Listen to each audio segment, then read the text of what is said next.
अब जैसा कि हमने देखा कि कोई भी चार्ज जो है वो क्यों फोर्स लगाता है, क्योंकि उसके सराउंडिंग में इलेक्ट्रिक फील्ड होता है। उस इलेक्ट्रिक फील्ड के अंदर जब दूसरा चार्ज एंट्री मारता है तो उसे फोर्स एक्सपीरियंस होता है और इसके कारण उस पर फोर्स लगता है।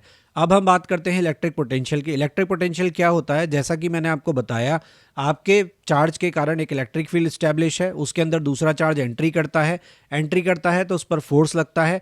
अगर इस फोर्स के अगेंस्ट आप अपने चार्ज को मूव कराते हो, किसको? जैसे कि मैंने कहा कि आपका सोर्स चार्ज है Q और आपका टेस्ट चार्ज है Q0।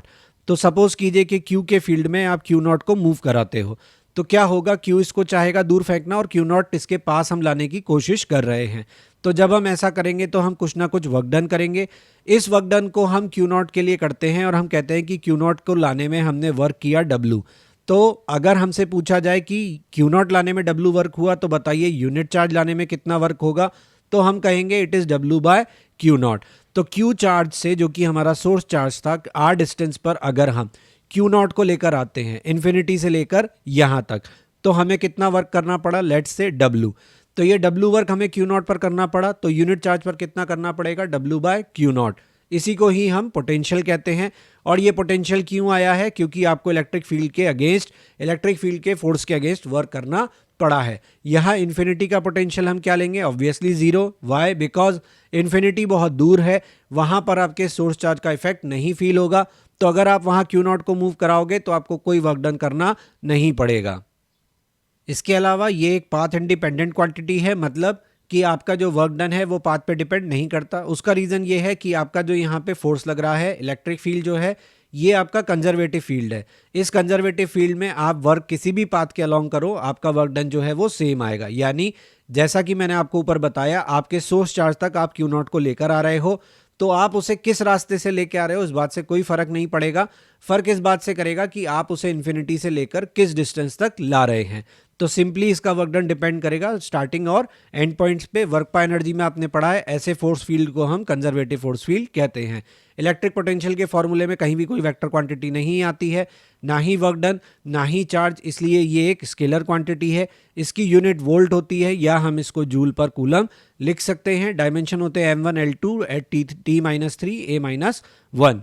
और एक पॉजिटिव चार्ज के कारण पोटेंशियल पॉजिटिव होता है। रीजन बीइंग कि जब आप एक पॉजिटिव चार्ज की प्रेजेंस में एक टेस्ट चार्ज को लेके आते हैं तो आपको वर्क करना पड़ता है, जो कि सिस्टम के अंदर स्टोर होता है, इसलिए वर्क डन पॉजिटिव है, पोटेंशियल जो है वो पॉजिटिव है। लेकिन नेगेटिव चार्ज के केस में आपको कोई वर्क डन नहीं करना पड़ेगा।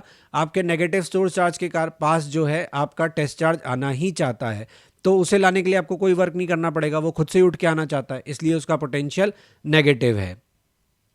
Potential due two point charge का फॉर्मूला होता है KQ बाय स्मॉल r। और यहाँ हम देख सकते हैं कि पोटेंशियल जो है इन्वर्सली प्रोपोर्शनल टू r है। जहाँ electric field proportional to 1/r² है, पॉइंट चार्ज का पोटेंशियल 1/r के प्रोपोर्शनल है। अगर हमें एक से ज़्यादा चार्जेस दिए हों तो टोटल पोटेंशियल किसी भी पॉइंट पे उन सभी चार्जेस के पोटेंशियल का सम हो जाएगा। यहाँ पे वेक्टर सम की ज़रूरत नहीं है, वी नीड टू अलजेब्रिक सम। तो पोटेंशियल का अलजेब्रिक सम कर देंगे।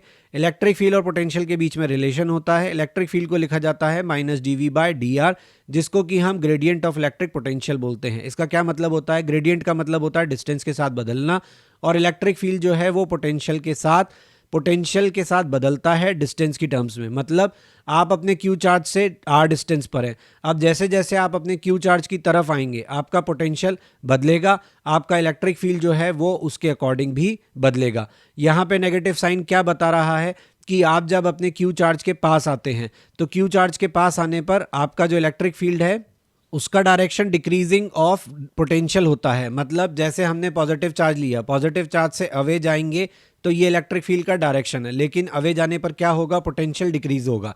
लेकिन आप सोर्स चार्ज की तरफ चलना शुरू करते हो तो आप ऑपोजिट टू इलेक्ट्रिक फील्ड चल रहे हो, इस डायरेक्शन में पोटेंशियल बढ़ेगा, बिकॉज आपको ज़्यादा वर्क करना पड़ेगा पहले के कंपैरिजन में। तो इसलिए हम कहते हैं कि जो डायरेक्शन इलेक्ट्रिक फील्ड होता है वो डिक्रीजिंग पोटेंशियल की डायरेक्शन में होता है। यही नेगेटिव साइन यहाँ पे बता रहा है। इसके अलावा जैसे हमारे पास फोर्स का फॉर्मूला था कि आपने कहा इलेक्ट्रिक फील्ड है फोर्स पर यूनिट चार्ज, तो फोर्स कितना लगेगा चार्ज Q पर? Q इंटू ई। उसी तरीके से हम कहते हैं कि अगर हमें इन्फिनिटी से कैपिटल Q चार्ज को लाना पड़ा तो हमें वर्क डन करना पड़ा W बाई Q हमें क्या देगा? पोटेंशियल। और अगर हमसे वर्क डन पूछ लिया जाए तो हम क्या करेंगे? Q into we.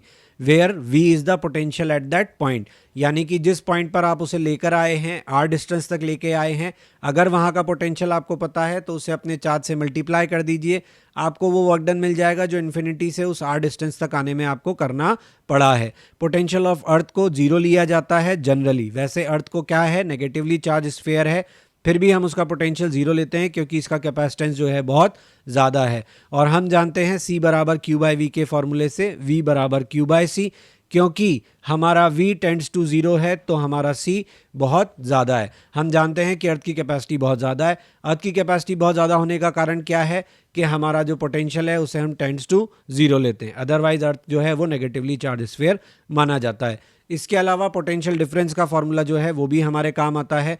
अगर हमें दो पॉइंट्स के बीच में पोटेंशियल डिफरेंस लिखना है, यानी हमें आर ए से आर बी जाना है, जैसे सपोज करिए ये हमारा चार्ज Q है, ये हमारा पॉइंट है B और ये हमारा पॉइंट है A, तो हम कहते हैं, सॉरी उल्टा लिख दिया, अब सही है क्यों, क्योंकि Q के पास की तरफ है आपका A और Q से दूर की तरफ है आपका B, तो B से लेकर आप A तक एक चार्ज को आ रहे हो जिसको हम Q नॉट मान लेते हैं, तो आपको कुछ ना कुछ वर्क डन करना पड़ेगा बिकॉज इलेक्ट्रिक फील्ड के ऑपोजिट डायरेक्शन में आप मूव कर रहे हो।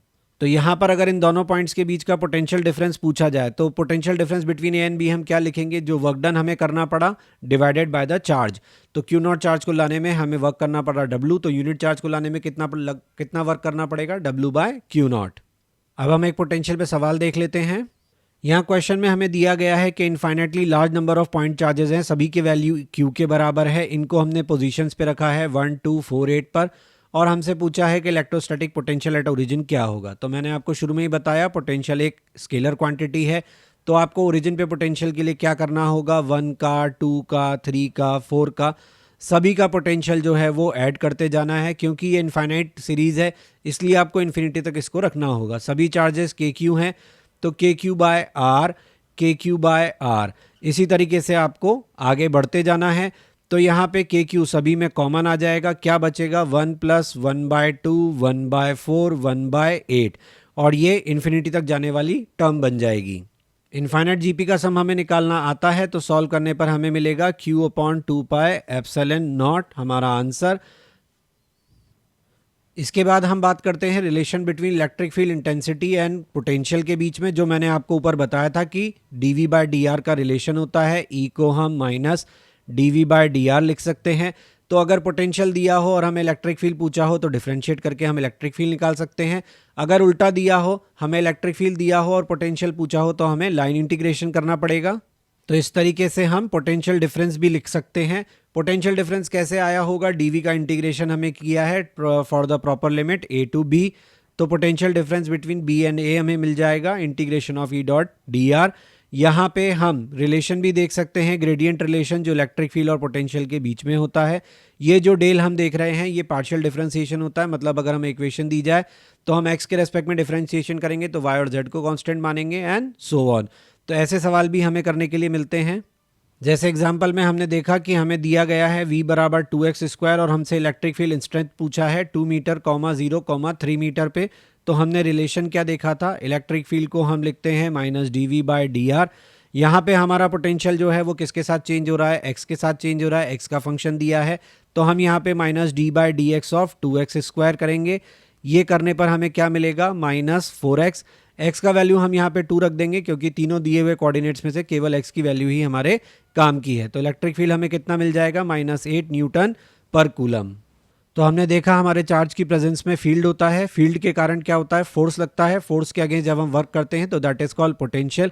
लेकिन जैसा कि हम देखें हमारे पास एक सोर्स चार्ज है Q, और अगर हम इससे r डिस्टेंस पर एक सर्कल बनाएं तो आप देखिए इस r डिस्टेंस के सर्कल पर अगर आप किसी चार्ज को लेकर घूमते हैं तो क्या आपको कोई वर्क करना पड़ेगा, आपको इन्फिनिटी से इस r डिस्टेंस तक आने में डेफिनेटली कोई वर्क करना पड़ेगा। लेकिन इस r डिस्टेंस पे अगर कोई भी पॉइंट आप ले लें A B C D, तो Q चार्ज के सराउंडिंग में इन चारों पॉइंट्स पर घूमने पे आपको कोई भी वर्क नहीं करना पड़ेगा। क्यों, क्योंकि इन सभी पॉइंट्स पे आपका पोटेंशियल क्या होगा, सेम। तो यहाँ आपका वर्क डन आएगा 0। ऐसी सरफेस को हम क्या कहते हैं, इक्विपोटेंशियल सरफेस। एंड जैसा हमारा चार्ज होता है वैसी ही इक्विपोटेंशियल सरफेस होती है। इन case of point charge spherical surface जो होती है वो इक्विपोटेंशियल सरफेस होती है। जैसे आप यहाँ डायग्राम में देख सकते हैं, पॉइंट चार्ज के लिए जो स्फेरिकल सरफेस होती है वो इक्विपोटेंशियल सरफेस होती है। Concentric spheres are equipotential surfaces. In case of line charge हमारी इक्विपोटेंशियल सरफेस क्या होगी? कोएक्सियल सिलेंडर, क्योंकि कोएक्सियल सिलेंडर पे हम कहीं भी मूव करेंगे तो सब जगह हमें पोटेंशियल सेम मिलेगा, तो हमारा वर्क डन क्या आएगा? जीरो। अगर यूनिफॉर्म इलेक्ट्रिक फील्ड है तो यूनिफॉर्म इलेक्ट्रिक फील्ड में आपको इक्विपोटेंशियल सरफेस कहाँ मिलेंगी? आपके पैरेलल प्लेन्स। इस प्लेन पर आप कोई भी पॉइंट ले लें और वहां पर आप अपने पार्टिकल को मूव कराएं तो आपको कोई वर्क डन नहीं करना पड़ेगा। क्यों? क्योंकि इन सभी जगहों पर पोटेंशियल क्या है? सेम है। तो सेम पोटेंशियल के केस में आपका वर्क डन क्या आएगा? जीरो। तो इक्विपोटेंशियल सरफेसेस जो हैं वो इंपॉर्टेंट हैं, इस पर क्वेश्चन भी बनता है और ये कंसेप्चुअली भी हमारे कई जगह काम आती हैं। Please like, share and subscribe my channel. Press bell icon for important notifications and update, ताकि टाइमली आपको सभी इंपॉर्टेंट अपलोड्स मिलते रहें। आप हमारा ब्लॉग भी विजिट कर सकते हैं, दैट इज़ क्वेश्चन नहीं बनता blogspot.com, जहाँ पे आपको सभी लेक्चर्स के रिटन फॉर्मेट में जो नोट्स हैं वो अवेलेबल हैं और क्वेश्चंस के सोल्यूशन अवेलेबल हैं। आपको कोई सजेशन है तो आप मुझे मेल कर सकते हैं, मेरा मेल आईडी यहाँ दिया हुआ है। फेसबुक पेज और इंस्टा पे आप टिप्स ऑफ द डे के लिए ज्वाइन कर सकते हैं।